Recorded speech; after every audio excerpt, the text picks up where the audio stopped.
Hi అండి, వచ్చేసిందండి మీ గౌతమి గోదావరి అమ్మాయి. ఎలా ఉన్నారండి అందరూ?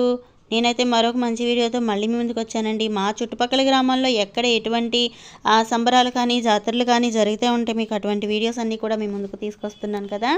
అందులో భాగంగానే ఈ వీడియో అయితే మీకు షేర్ చేస్తున్నానండి. ఈ వీడియో వచ్చి సామర్లకోట దగ్గర ఉన్న పులిమేరు గ్రామంలో వీడియో అండి. మేము అక్కడికైతే వెళ్ళాము. వీరుల్లో వీరబాణం అయితే పోసుకున్నారని మాకు తెలిసిన వాళ్ళు. అక్కడ వీరభద్రుల సంబరం అయితే జరిగింది. అలాగే ఈశ్వరమ్మ జాతర కూడా అండి ప్రతి సంవత్సరం చాలా అంటే చాలా ప్రత్యేకంగా జరుగుద్ది. సో మేము కూడా అక్కడికి వెళ్ళాము. సో ఈ వీడియో అయితే షూట్ చేశాను మీ ముందుకు తీసుకొద్దామని. చాలా అంటే చాలా బాగా చేస్తారండి. మాకు వీరుళ్ళు ఉంటారండి మా ఇళ్లలో. ఇక్కడ మాకు తూర్పుగోదావరి జిల్లాల్లో చాలామందికి ఇళ్లలో ఎవరన్నా ఆ చిన్నపిల్లలు కానీ పేరెంటాళ్ళు కానీ గతించిన వాళ్ళని మేము ఈరుళ్ళ కింద కొలుచుకుంటాం అనమాట. ఇంట్లో మాకు వీరుళ్ళు ఉన్నారు అని అంటారు. చాలా అంటే చాలా సంప్రదాయంగా చేసుకుంటాము. అండ్ అలాగే ప్రతి సంవత్సరం కూడా ఎక్కడ మాకు వీరుళ్ళు సంబరం జరుగుతున్నా సరే మేము వెళ్తాం అనమాట. సో ఆ రూపంగానే మేము కూడా వెళ్ళామండి. చాలా అంటే చాలా బాగా చేస్తున్నారు కదండి. వీరుళ్ళ సంబరం అంటే మాకు పెళ్ళిళ్ళకి వీరబాణం పోసుకుంటారు.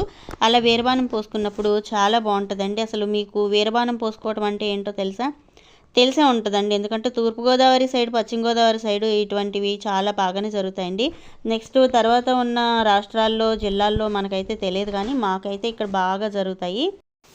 అలాగే అమ్మవారి జాతర ఈశ్వరమ్మ జాతర అండి. ఇక్కడ ఈరుళ్ళు సంబరము, ఆ ఈశ్వరమ్మ జాతర రెండు కలిపే చేస్తూ ఉంటారనమాట. ఈరుళ్ళు ఉన్న వాళ్ళు ఇలాగా సంబరం అయితే పెట్టుకుంటారనమాట.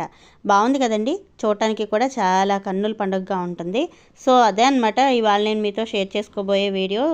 నచ్చిందండి? నచ్చితే ఖచ్చితంగా లైక్ చేయండి. గౌతమిని ముందుగా నడిపించాలని మనస్ఫూర్తిగా కోరుకుంటున్నాను. అలాగే మన ఛానల్లో చాలా వరకు షార్ట్ వీడియోస్ వస్తున్నాయండి, అవి కూడా చూస్తూ ఉండాలని కోరుకుంటున్నాను. ఇలాంటి మంచి మంచి కార్యక్రమాలతో మళ్ళీ మీ ముందుకు వస్తానండి. అంతవరకు సెలవండి. మీ గోదావరి అమ్మాయి గౌతమి.